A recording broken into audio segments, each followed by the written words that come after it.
and welcome back to another episode of the History of Fan Anime. I'm your host, William Chow.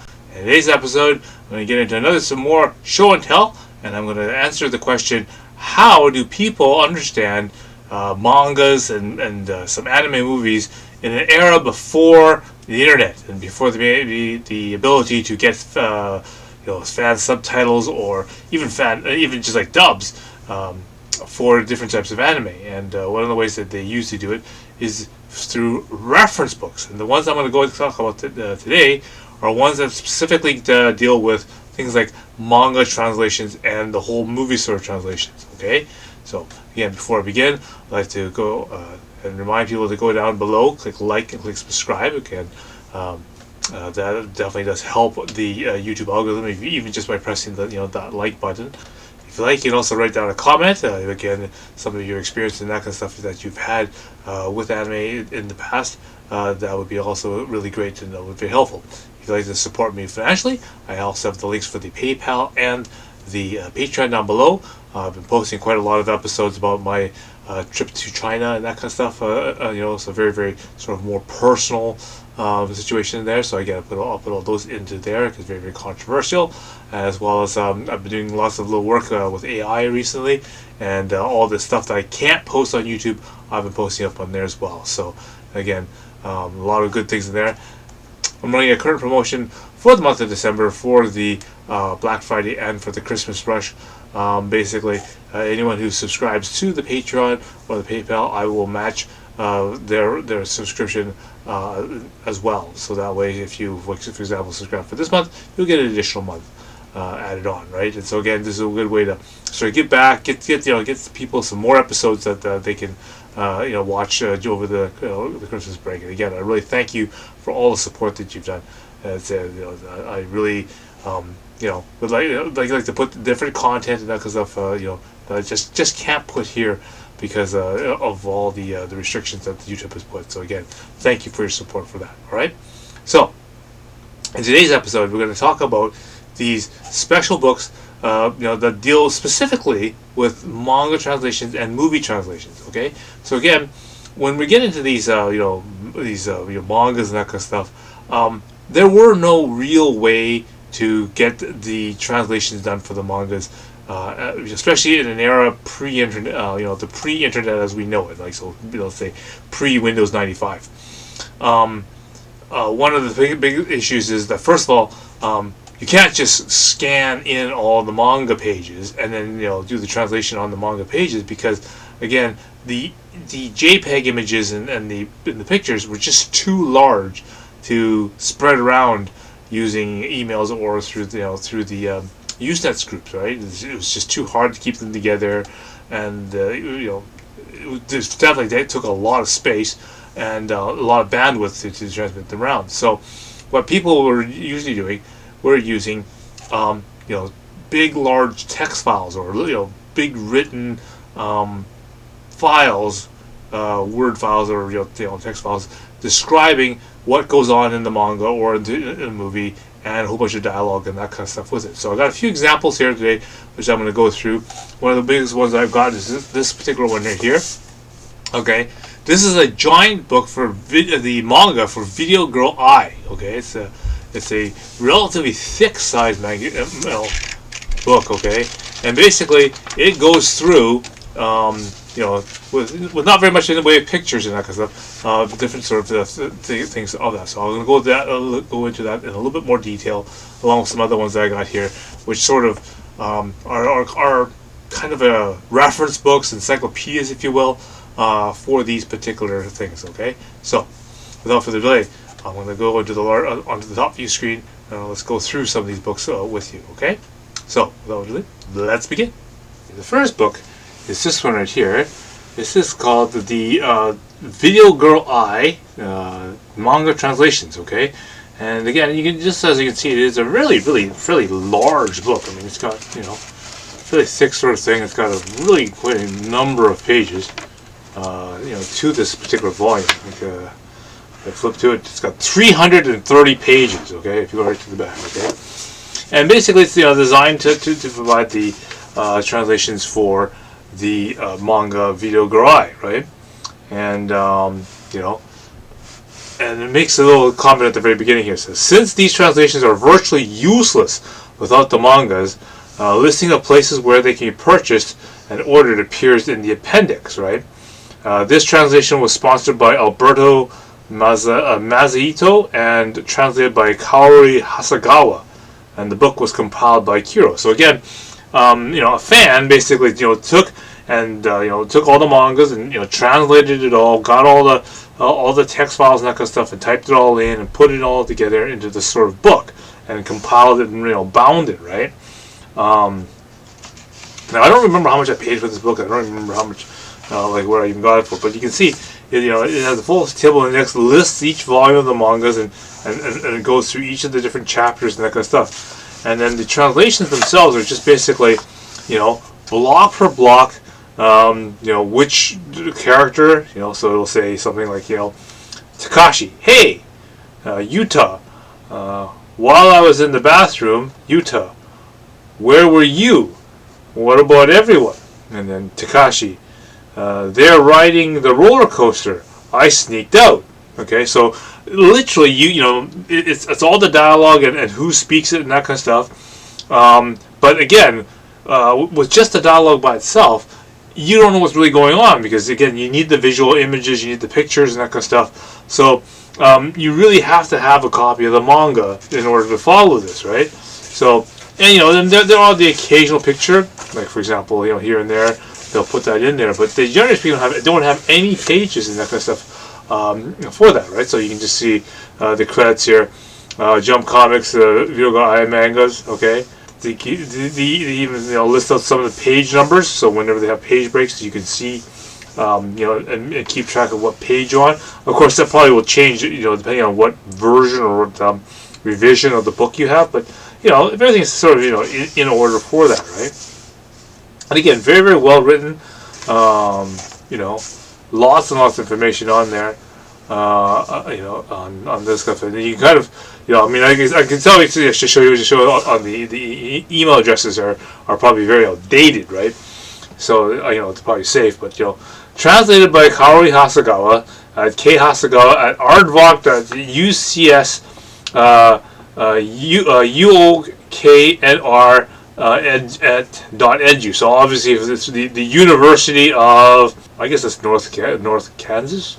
I don't even know what university that is, but it's .edu. So obviously it transpires from a university, and it's sponsored by the Alberto Mazzaito, right? And it's at Alberto at advanced.fido.de, Germany.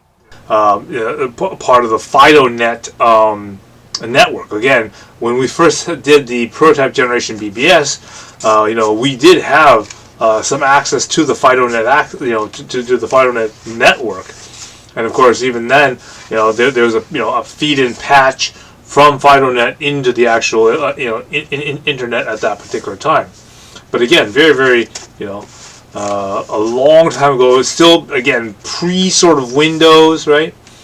It was very difficult for the people. Again, you can just see, the volume of text that's going on here. So one of the problems that a lot of people were complaining about in the early days is that people who made this kind of the documentation, that kind of stuff, never made it available on the internet.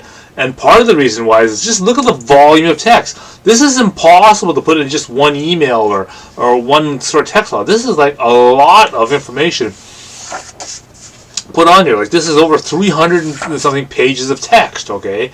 And so you gotta remember, we're at an era of people who are just still dealing with dial-up, the whole concept of the AOL discs and those type of things that people got out of magazines so they can dial up and get into the internet.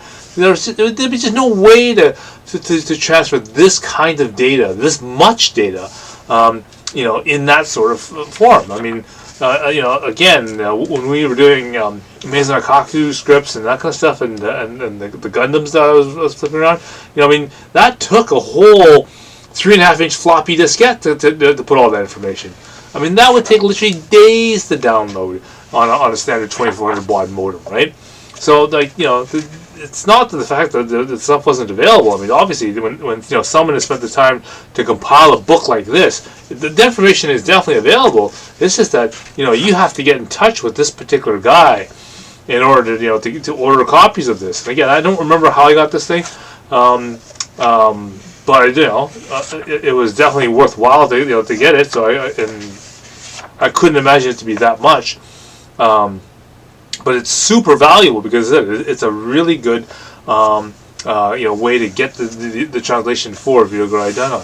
And again, as I said in the beginning, there was a places from FAQ here. So basically, they took an FAQ from the anime Rec Arts manga news group on the internet. And news groups, and they basically just sort of reprinted off some of the common places that you would be able to get manga, right? So they list the Kinyu bookstore, and at this particular time they had locations in San Francisco, San Jose, Los Angeles, New Jersey, Costa Mesa, New York, and then of course Seattle. Seattle was of course the closest one in the international district. Was the closest one to our to my location here, but definitely, those are some places in the U.S. that you can get mangas and that kind of stuff from. And then of course, on the back page there's other different sort of bookstores in the U.S. So Asahiya Bookstore, both in Los Angeles and Arlington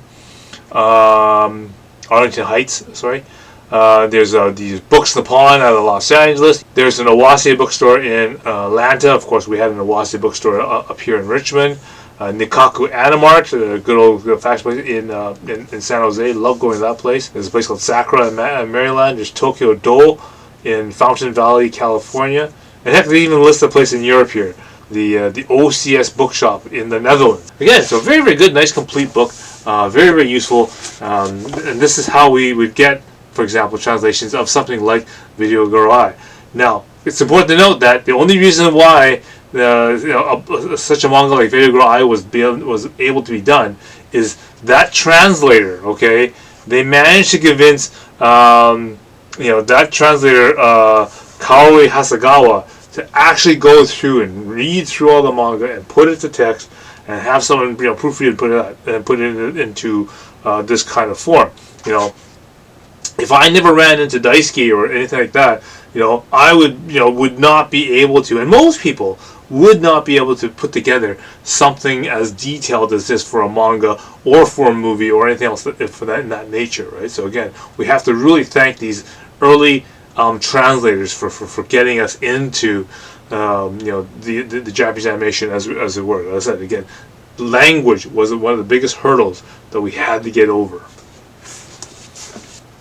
Okay, the next example is this thing I picked up. It's called the Saint Seiya, the Scorecard of the Saints. Okay, so again, when I was first starting in Japanese animation and I saw this show called Saint Seiya, I thought it was really great because the fact that here I am, sort of a D&D player. I really, really love the deities and demigods, and all of a sudden they're mixing Athenian mythology with guys in armor and all this sort of stuff, and I thought the whole entire concept of the gold saints, the 12 zodiacal saints, it was just great, right? Anyway, so again, no translation, so had a lot of problems getting some information on how it kind of goes. I know that in other parts of the world, Knights of the Zodiac and that kind of stuff was translated in many different languages, including Spanish and whatnot as well. So that was the advantage of all those things, right? But someone again put together this compiled sort of list or booklet for all the various different information about the Saint Seiya series, right? So obviously they grabbed some pictures out of some of the magazines and that kind of stuff, but they actually went through and using some hand drawn kind of stuff and some different sort of information that they found out. They put together sort of a sheet of all the different sort of saints and different sort of characters and that kind of stuff in them. Okay.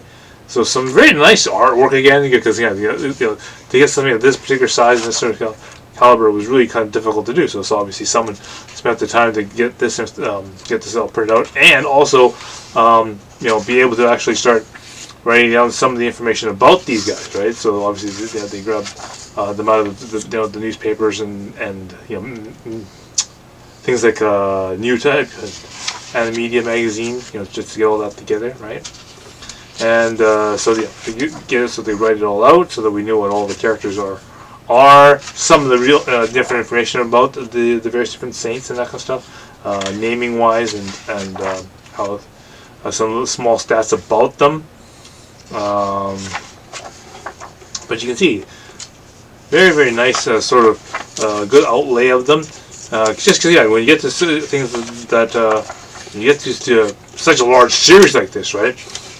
It's very, very important to know how and where all this kind of stuff is. Now, the neat part is this little part at the very back here. Okay. They obviously they built this for the purpose of gaming, right? So this person made this adaptation for the Champions gaming system, right? So like Adventures in Dungeons and Dragons, this is more for like heroes and that kind of stuff, right? He made this supplement called the Holy Fighter for Saint Seiya, for role playing, right? It's made by Randall Stuckey, the Champions thing, right? Anyway, so he made it so he had a different thing for training and that kind of stuff. He made different tables for the Bronze Saints, Silver Saint templates and that kind of stuff, Gold Saint and whatnot. Okay, so Goddesses templates and that kind of stuff. So rolling sheets for that, different things for individual abilities, healing and that kind of stuff. Okay. So, again, for the people who are really into like role playing and that kind of stuff, these are really, really, sort of great sort of information to not only learn more about that kind of information, basically learn more about the anime itself, but also, the gaming aspects of it, which again also helps you, in terms of when you watch the show, it helps you gauge, strength. Different sort of abilities that these people would have, so that would explain some of the stuff that happens in the show.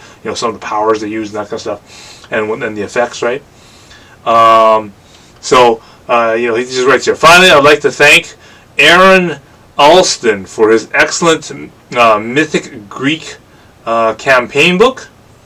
It says, I stole numerous ideas from this, and I strongly recommend that anyone interested in running a Holy Fighter campaign pick up a copy of this book. It has excellent information on Greek mythology. It is also written up in hero system terms, right? I don't see how anyone running a campaign with a majority of Greek influence can do without reading this book. It's only $15. Have fun. So he just basically rounds it all up with this kind of thing. Again, to answer back to the fact that people are complaining, why isn't the files and this stuff of this information available at this particular time? Is because you got to think. Look how many pages this is. Look how much artwork and that kind of stuff is. Again, without the ability to scan in the JPEGs and the images like that. The file would be just way too big and just wouldn't fit, easily and be able to be downloaded really easily, in this time of dial-up, right? So it's not a question of whether or not this information was available. It's just that, trying to get it from point A to point B was very, very difficult, and a lot of people just weren't willing to go through the process of contacting these people, sending them an email or sending them a letter, actually write it out and send them a letter saying, hey, I'm interested in your scorecard of the Saints or whatever. Can you photocopy it? Can you send it to me? I'll pay for postage, whatever. This kind of information needs to be done. A lot of people maybe were just we're just too maybe just not willing to do the actual legwork to actually get to it. That's where a lot of those complaints came from. But definitely very valuable information and just really great kind of stuff that was available at this particular time. So again, Saint Seiya, the scorecard of the Saints. Okay, so the last little thing I want to show you is the whole concept of a newsletter. Okay, so in this particular compilation, I have our newsletter that we made, which is called the Prototype. Okay, as you can tell, it's in the same sort of font as the New Type magazine. And this is our newsletter that we made for the Vancouver Japanese Animation Society. Okay, and in it, not only do we do the usual thing where we tell people what things are available, and and just little commentaries and that kind of stuff that we normally would have in a newsletter, right? But in this particular issue, we were going to cover the Appleseed movie. Okay, so again, background information. Talk about when it was made. Copyright 1988, Bandai movie, released in March 21st, 1988. So we've gone through all the different sort of things, right? This particular translation was translated by Tatsuya Takeda, which is a classmate of my friend David Ng, okay, who is also revision to English by David Ng, okay. I met him really early because he lived really close to my house. Again, really into Apple computers and that kind of stuff at that time. Got really into this this anime thing, right?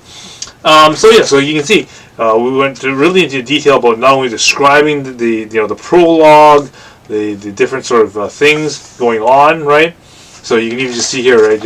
He actually writes, the transport helicopter lands on the roof of the building, and the E-SWAT team disembarks. Barrios uses his ear camera to peer around the corner of a doorway, leading to the roof for the terrorists.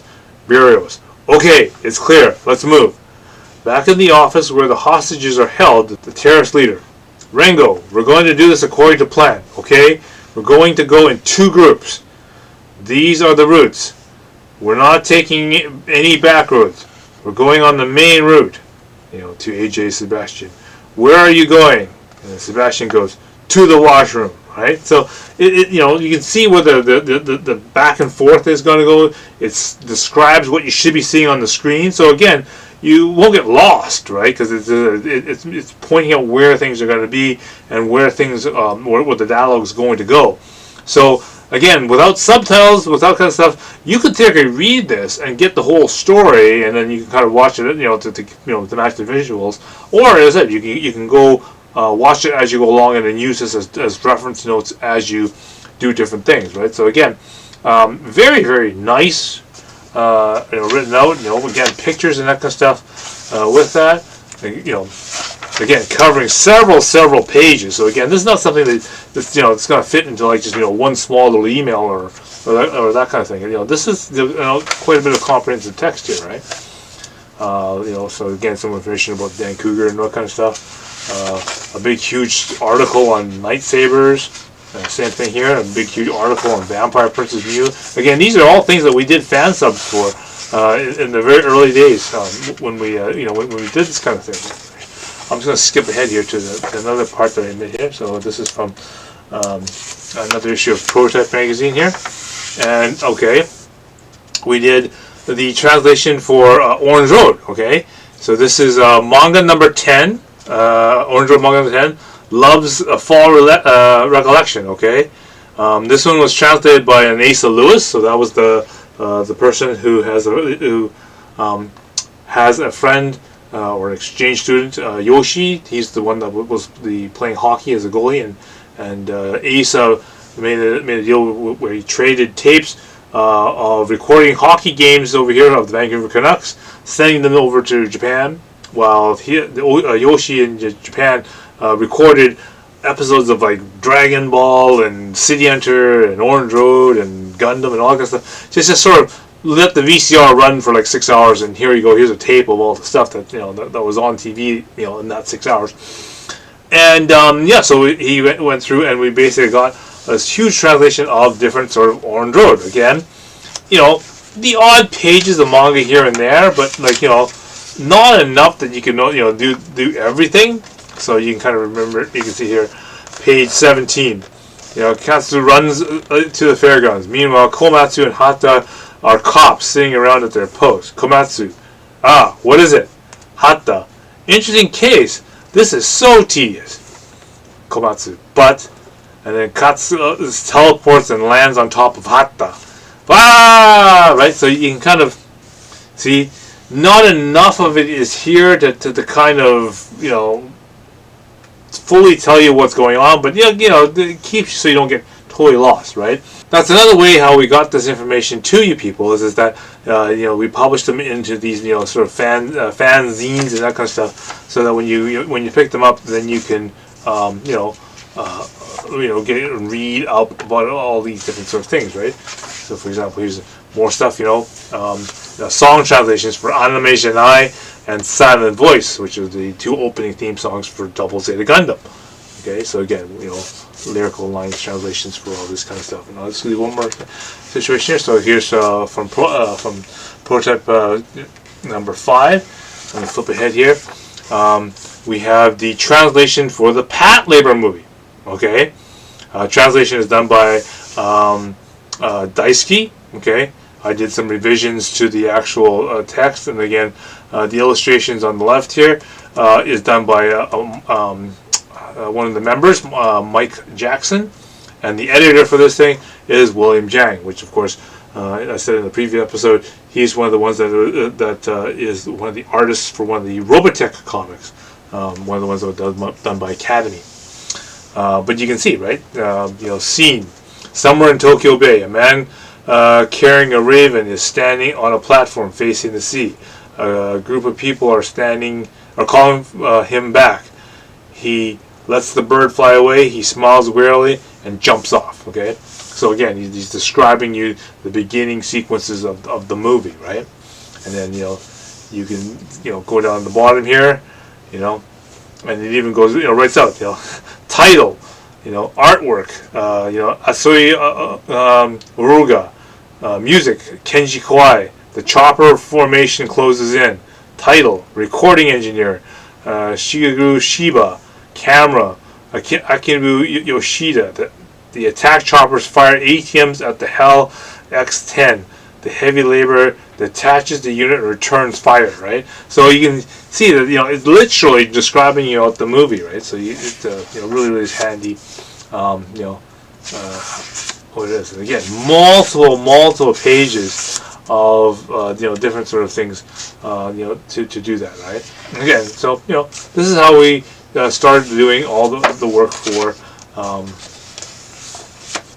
this is how we started doing all the work for all the Patlabor movies and that kind of stuff for that. So again, again, before we had the ability to do the things like subtitles and that kind of stuff and whatnot, before they became available, this was the way that people got the information around. Again, not that it wasn't easy to come by, but it was definitely around there. You just maybe had to do a little bit of letter writing. You forward your emails to the right people, and you would get it. Okay. All right. So I hope you find that really interesting. So again, I know in the early days, some people were saying that so information was hard to get and was really, really scarce, and some people were like hoarding it or trying to keep it together. I don't think that was so much the case as the fact that logistically speaking, it was very difficult to get this stuff spread around. Okay, I know a lot of people would like a digital version, like an actual version of the text file and that kind of stuff. But you have to keep in mind that internet speeds were not as fast as we were. A lot of people were still dealing with dial-up. The way that a lot of the translations and files and that kind of stuff had to be translated had to be done on physical media, whether that means printing it all out on paper and then sending it on in paper form, or putting it onto a floppy diskette, like a 3.5-inch floppy diskette or a 5.25-inch floppy diskette, and then putting that into the mail and mailing that physical disc to the other person, right? So again, these are very, very slow methods. They are very, very, as I said, they rely on the post office. They rely on physical communication, whether or not by pen and paper and the post office to actually send messages and that kind of stuff. But definitely, this information was available, but it's just maybe not as push and click as a lot of people perceive it to be. But definitely, this information was available. If you were definitely a fan of these kind of things, the information could be found if you really wanted it. Right. All right. So I just wanted to get into this one for this particular episode. I'm going to get into more things in the past that we had to work with the lack of the internet as we know it. All right. So until next time, I will see you again.